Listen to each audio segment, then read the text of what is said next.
The only credit I will give myself is when other people break and give up and stop, I just don't. You got to have a plan. Everybody's got a dream. Everybody's got a goal. What's the plan? And your plan has got to have something I call the C5 complex. Your plan has got to be clear, concise, compelling, consistent, and committed. You've got to have a plan. And when you're trying to do something that you're truly passionate about, there is no plan B. Plan B sucks. Now, fear is going to be a player in your life, but you get to decide how much. You can spend your whole life imagining ghosts, worrying about the pathway to the future, but all there will ever be is what's happening here, and the decisions we make in this moment, which are based in either love or fear. So many of us choose our path out of fear disguised as practicality. What we really want seems impossibly out of reach and ridiculous to expect, so we never dare to ask the universe for it. I'm saying I'm the proof that you can ask the universe for it. You can be asking for assignments that are above your level. So there's work that you do at your level, and then there's work that you do above your level. And the only way that you're going to be promoted to do work above your level is A, if you can demonstrate that you're capable of doing the work at your level, and B, if you are proactive in seeking out opportunities that expand your capability and give you a chance to work above the level that you're at. The way through the challenge is to get still and ask yourself, what is the next right move? And then from that space, make the next right move and the next right move. And not to be overwhelmed by it because you know your life is bigger than that one moment. You know you're not defined by what somebody says is a failure for you, because failure is just there to point you in a different direction. Nothing's going to happen unless you take that initial action. Nothing's going to happen, nothing's going to change unless you put down that pen in the meeting and you sit up and you pay attention and you listen for your opportunity to speak. Nothing's going to happen unless you push yourself to go in and make the ask for that assignment that scares you to death. My father could have been a great comedian, but he didn't believe that that was possible for him. And so he made a conservative choice. Instead, he got a safe job as an accountant. And when I was 12 years old, he was let go from that safe job, and our family had to do whatever we could to survive. I learned many great lessons from my father, not the least of which was that you can fail at what you don't want. So you might as well take a chance on doing what you love. But if you want to begin to move into your own personal greatness, if you want to begin to really enjoy a happy, successful, healthy life, you've got to be willing to go against the tide. You've got to be willing to harness your will and say, in spite of this, I'm in control here. I'm not going to let this get me down. I'm not going to let this destroy me. I'm coming back, and I'll be stronger and better because of it. You have got to make a declaration that this is what you stand for. You're standing up for your dreams. You're standing up for peace of mind. You're standing up for health. You want it. And you're going to go all out to have it. My philosophy was a very simple one. And this is where I think film plays a big part of my life. Rudy was one of my favorite films growing up. After watching that film, I come to understand if I could work that hard every day, with being blessed with the physical tools that I have, what would my career be? And I made a promise to myself from that day that I was going to work that hard every single day so that when I do retire, I have no regrets.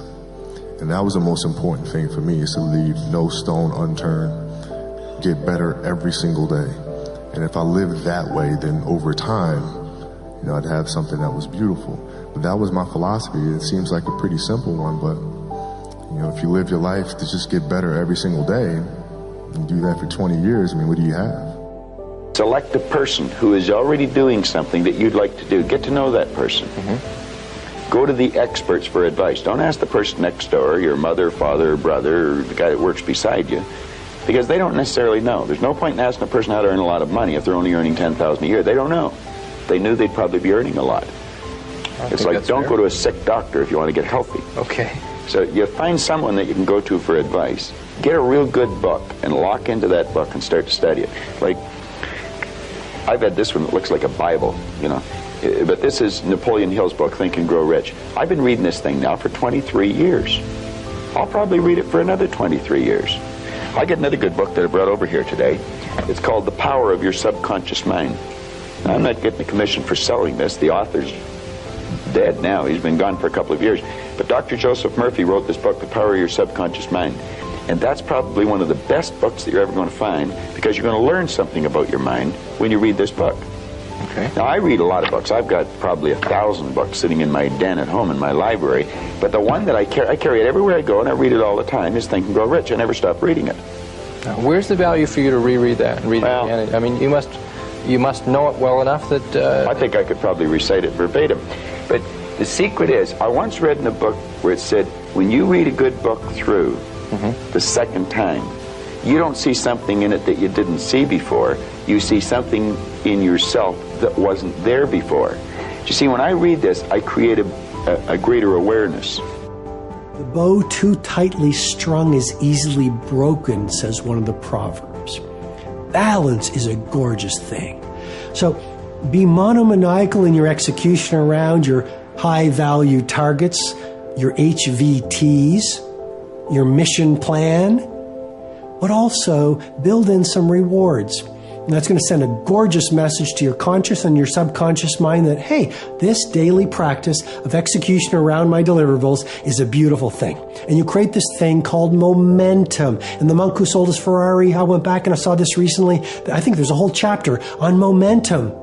And you become like this. I love skiing. You start off small, but as you go down the slope, you pick up momentum. A lot of people say, Robin, where do I start? I want to start a new business. I want to become a better artist. I want to find the love of my life. I want to be a world-class creative. I want to multiply my financial life. Where do I start? You just start. You just start. There's great power in the start. And when you start, life starts supporting you. First and foremost, you need something bigger than you to be inspired about. I think we're all born with a deep and meaningful purpose that we have to discover. Your purpose in life is not something you need to make up. It's already there. You just need to discover it. That means to take the cover off of what's already there. And when you do, when you really discover what you're meant to do, it will be the reason you get up in the morning. Prior to discovering your life purpose, it's easy to become sidetracked or feel uninspired or feel like you've accomplished very little in life. But what if these feelings are simply feedback that you need to keep going, keep searching until you discover? And what if it's the universe reminding us not to settle for mediocrity, to continue experimenting for the one thing that lights you up? I also believe we're all born with a set of talents and interests that tell us what we're supposed to be doing. Lots of times they come so naturally to us, we overlook them. We think finding our purpose is supposed to be more profound or difficult, but what if it's right in front of you the whole time? Think about it. Have you ever wanted to study something that you loved, but the more logical route was to do what your parents or teachers or friends thought you should do? Well, maybe you wanted to be a potter or a musician or an artist, but ended up in business school because it was logical or sensible. If so, you're not alone, you're just off track. Maybe you really are meant to be a potter.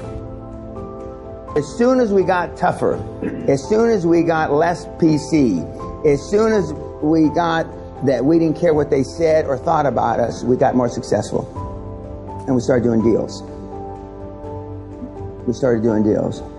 You cannot do, a lot of transactions without hurting feelings. The old saying about to make an omelet, you got to break eggs. And everybody that's ever had an omelet, there's normally some kind of eggshell in it because they can't get all the eggshell out. Collateral damage. Fred Smith, the founder of Federal Express, said, and he's similar background, similar age. He was a young Marine officer. I was a young Army officer. He said when he came back from Vietnam, as soon as he realized his mistakes, the collateral damage of his mistakes did not end up with body bags, meaning dead people, he says the rest was easy. So the worst I was ever going to do is hurt somebody's feelings, make them cry. And he built Federal Express, and he's one of the icons of business who's still running the business.